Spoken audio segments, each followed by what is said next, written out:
Bu il doğulan 3 körpüyə, cəmi 3 körpüyə Laçın adı verilib.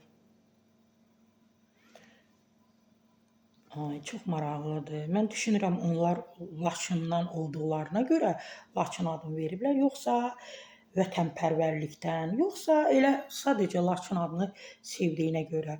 Təbii ki, Milli Nöqtə aza istinad edirəm. O da unikala istinadən xəbər verir ki, son 5 ildə 48 uşağa Laçın adını verilib, Laçın adı.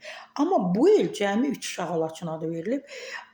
Son 48 uşağa son 5 ildə 48 uşağa Laçın adı qoyulub. Belə ki, 2022-ci ildə 5, 2023-cü ildə 9, 2024-cü ildə 10, 2025-ci ildə isə 9 uşağa Laçın adı verilib.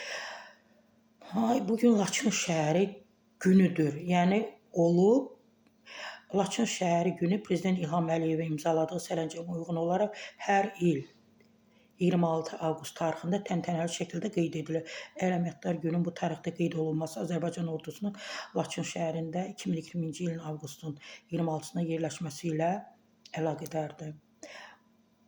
Böyük övlad olsunlar, döyüşkən olsunlar, torpaq sevən olsunlar, vətənpərvər olsunlar bu Laçınlarımız. Allah onları qorusun.